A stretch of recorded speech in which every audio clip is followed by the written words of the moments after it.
तो ये धीरे धीरे ये ज़मीन की लड़ाई इस समय हमारा जो एक बेसिक मुद्दा है वो प्रमुखता से किसान सभा CI2 मिल करके पूरे हिमाचल में लोगों को राहत दिलाएगी।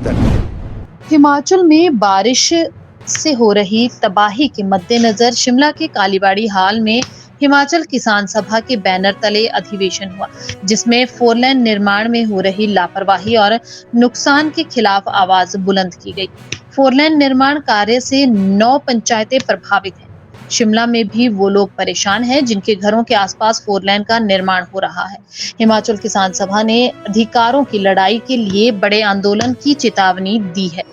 आज कालीबाड़ी के अंदर जो परवाणु शिमला ढली तक जो 4 लेन बनने जा रही है, उसका जो 3rd फेज है कैथली घाट से ढली तक, इस इलाके के लिए इन 9 पंचायतों का के जो प्रभावित किसान हैं और जो वहाँ पर रेजिडेंट्स हैं, जो लोग वहाँ पर रहते हैं, जो वहाँ पर बसे हैं, उनकी जो समस्याएं इस 4 लेन के बनने से हुई हैं,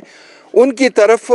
राज्य सरकार, केंद्रीय सरकार का ध्यान आकर्षित करने के लिए ये अधिवेशन रखा गया है। और इस अधिवेशन के माध्यम से आने वाले समय में सभी लोग मिल करके एक रणनीति बनाएंगे कि ये सारा मुद्दा कहीं ये 2 मुख्य राजनीतिक दल की राजनीति के अंदर ही भेंट ना हो जाए और जो मुख्य लोग इसके अंदर प्रभावित हैं वो उनकी बातचीत ही कहीं ना कहीं गौण ना हो जाए। इसलिए किसान सभा, CI2 और जो अन्य सिविल सोसाइटी ऑर्गेनाइजेशंस हैं, महिला, छात्र, नौजवानों के संगठन हैं, वो सारे मिल करके कोशिश कर रहे हैं कि प्रभावित लोगों की जो समस्याएं उसको फोकस में रखें। एक उद्देश्य आज इस अधिवेशन का ये है और इसमें हमारा सबसे पहला मुद्दा ये है कि रंजना वर्मा, जिनकी पूरी जो इमारत थी वो ध्वस्त होगी, जो पिछले 1.5-2 साल से जहां पर की सारी अथॉरिटीज भी गई थी, पर उन्होंने जो कंपनी है, गावर कंस्ट्रक्शन कंपनी है, जो भारत कंपनी है, उन्होंने अनदेखी की, उन्होंने सुना नहीं। अब किस कारण से उन्होंने एडमिनिस्ट्रेशन का नहीं सुना,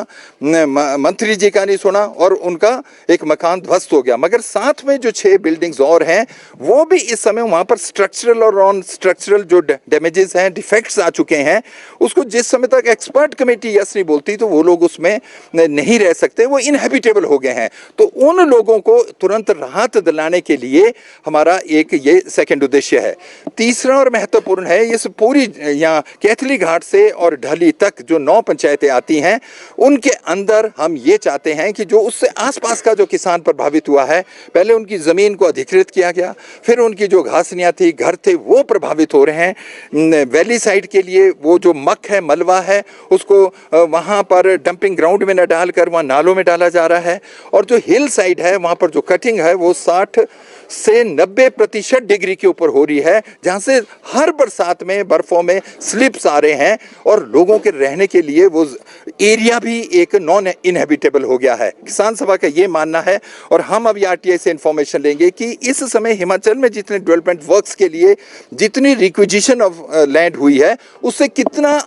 अन्य गुना ज़मीन इस समय बर्बाद हो चुकी है। और चौथा, जो अभी जितने भी पानी के सोर्सेज हैं उसके अंदर इतनी ज़्यादा सिल्टिंग हो रही है, उसकी वजह से जो नीचे लगते हुए क्यार खेत हैं वो बर्बाद हो रहे हैं और पूरे का पूरा शिमला से लेकर और परवाणु तक जो पानी के सोर्स हैं वो ख़त्म हो रहे हैं। अंत में दोनों राजनीतिक दलों ने 2017 और 2022 में ये प्रॉमिस किया था जनता के साथ हिमाचल प्रदेश में कि अगर वो लोग सत्ता में, BJP 17 में और 22 में जो कांग्रेस आई है, कि अगर इस सत्ता में आएंगे तो हिमाचल में जो एक्विजिशन ऑफ लैंड हो रहा है, जो जमीन को अधिकृत किया जा रहा है, उनको 4 गुना मुआवजा दिया जाएगा, फैक्टर 2 लगेगा। और अभी हाई कोर्ट ने इसके ऊपर मोहर लगा दी है कि इनको फैक्टर 2 के आधार पर 22 मई को ये हाई कोर्ट के अंदर निर्णय हुआ है। मगर बहुत एक हैरानी की बात है कि राज्य सरकार इसमें सुप्रीम कोर्ट जा रही है इसके खिलाफ, और जबकि मैनिफेस्टो के अंदर बोला गया था कि इनको 4 गुना मुआवजा मिलेगा। तो ये दबाव ये केवल यही 9 पंचायतों तक सीमित नहीं रहेगा,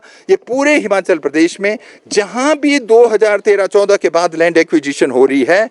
1 अप्रैल 2015 में दी देन जो गवर्नमेंट थी श्री वीरभद्र सिंह जी की, उन्होंने जो नोटिफिकेशन की थी कि हिमाचल में फैक्टर 1 लागू होगा जिसमें केवल 2 गुना मुआवजा दिया जाएगा, उसको हाई कोर्ट ने निरस्त कर दिया है। हमारी मांग है इस समय पूरे हिमाचल प्रदेश में जो भूमि अधिग्रहण से संबंधित जितनी भी कोई 17 संगठन इकट्ठे जुड़े हुए हैं कि उसके आधार पर आने वाले समय में पूरे हिमाचल में इस बात पर आंदोलन किया जाएगा कि जो एक एक्ट के अंदर प्रोविजन है फैक्टर 2, भारतवर्ष में 36 में से केवल 3 राज्य है जहां पर फैक्टर 1 लगता है, बाकी 1 और 2 के बीच में लगता है, लोगों को ज्यादा मुआवजा मिलता है। और जो केंद्रीय सरकार से रिवर्स होना है कि उसको लागू हिमाचल प्रदेश में किया जाए और उसमें हर जिला के अंदर जहां पर भी जमीन का नेशनल हाईवे अथॉरिटी के द्वारा हाइड्रो इलेक्ट्रिक प्रोजेक्ट्स में, ट्रांसमिशन लाइन में या ये